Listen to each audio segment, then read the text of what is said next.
बहुत समय पहले की बात है। धनपुर नाम के एक छोटे से गांव में एक गरीब और अनाथ लड़का रहता था। उसका नाम किशन था।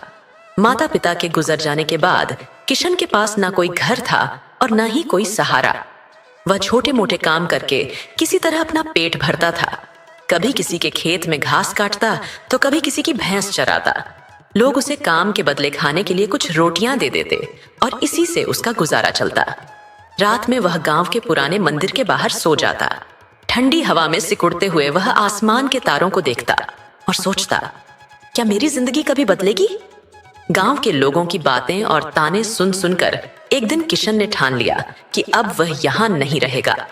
उसने सोचा, अगर मुझे अपनी किस्मत बदलनी है तो मुझे इस गांव से बाहर जाना होगा। उसी रात वह गांव के छोटे से रेलवे स्टेशन पहुंचा। उसकी जेब में एक पैसा भी नहीं था, लेकिन दिल में बड़े सपने थे। बिना टिकट वह मालगाड़ी में छिपकर शहर की ओर निकल पड़ा। शहर के बड़े रेलवे स्टेशन पर उतरते ही किशन को एहसास हुआ कि यह जगह उसके गांव से बिल्कुल अलग है। चारों ओर भीड़ थी, लेकिन किसी के पास किसी के लिए समय नहीं था। भूख से बेहाल होकर वह स्टेशन के एक कोने में बैठ गया। थोड़ी देर बाद एक कुल्ली ने उसे देखा और उसके पास आकर पूछा, बच्चे, यहां इस तरह क्यों बैठे हो? किशन ने धीरे धीरे अपनी कहानी बताई। कुल्ली ने सहानुभूति भरी नजरों से देखा और कहा, बेटा, इस शहर में कोई भी तुम्हें मुफ्त में कुछ नहीं देगा। अगर जीना है तो मेहनत करनी होगी। मेहनत करने वालों की ही दुनिया में इज्जत होती है। किशन ने झिझकते हुए पूछा, लेकिन मैं क्या कर सकता हूं? मेरे पास ना पैसा है ना कोई काम। कुल्ली मुस्कुराया और बोला, तुम भी कुल्ली का काम क्यों नहीं करते? यहां हर कोई अपनी किस्मत खुद बनाता है। भगवान भी उसकी मदद करता है जो खुद अपनी मदद करता है। कुल्ली की बात मानकर अगले दिन से किशन ने कुल्ली का काम शुरू कर दिया। वह यात्रियों का सामान ढोता और बदले में पैसे कमाने लगा। दिन भर मेहनत करने के बाद वह स्टेशन के कोने में सो जाता। ठंड और भूख अब भी थी, लेकिन उसके हौसले पहले से ज्यादा मजबूत हो गए थे। एक दिन एक ट्रेन से एक व्यापारी उतरा। वह सफेद धोती कुर्ता पहने हुए एक सम्मानित व्यक्ति लग रहा था। किशन दौड़कर उसके पास गया और बोला, साहब, आपका सामान उठा दूं? व्यापारी ने उसे देखा और कहा, तुम बहुत छोटे हो, ये काम क्यों कर रहे हो? तुम्हारी उम्र तो खेलने कूदने की है। किशन ने धीरे धीरे अपनी कहानी बताई और कहा, साहब, मैंने सीख लिया है कि जिंदगी में बिना मेहनत के कुछ नहीं मिलता। व्यापारी, जिसका नाम रामदयाल था, उसकी बातों और हिम्मत से प्रभावित हुआ।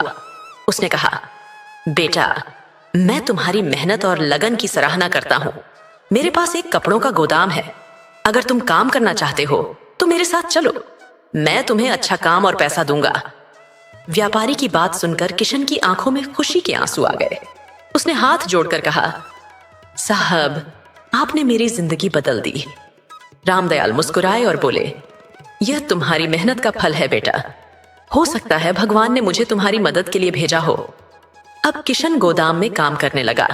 वह कपड़ों की पैकिंग करता, ग्राहकों से डील करता और हर काम पूरी ईमानदारी से करता। उसकी मेहनत और लगन देखकर रामदयाल बहुत खुश हुए। कुछ सालों में किशन ने गोदाम के हर काम में महारत हासिल कर ली।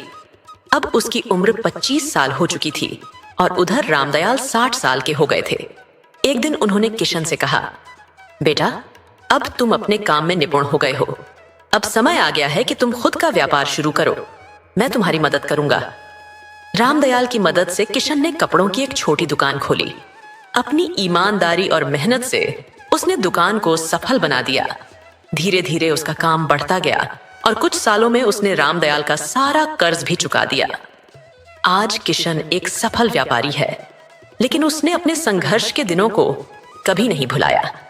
अब वह जरूरतमंद बच्चों की मदद करता है और उन्हें सिखाता है कि मेहनत और लगन से किस्मत बदली जा सकती है। यह कहानी हमें सिखाती है कि हमारी किस्मत हमारे अपने हाथों में होती है। चाहे हालात कितने भी मुश्किल क्यों ना हो, अगर हम मेहनत और ईमानदारी से अपने लक्ष्य की ओर बढ़ें तो सफलता जरूर मिलेगी। भाग्य पर निर्भर रहना पर्याप्त नहीं है। भगवान भी उसकी मदद करता है जो खुद अपनी मदद करता है। अगर यह कहानी आपको प्रेरणा देती है तो इसे लाइक और शेयर करना न भूलें। साथ ही अपनी राय हमें कमेंट्स में जरूर बताएं।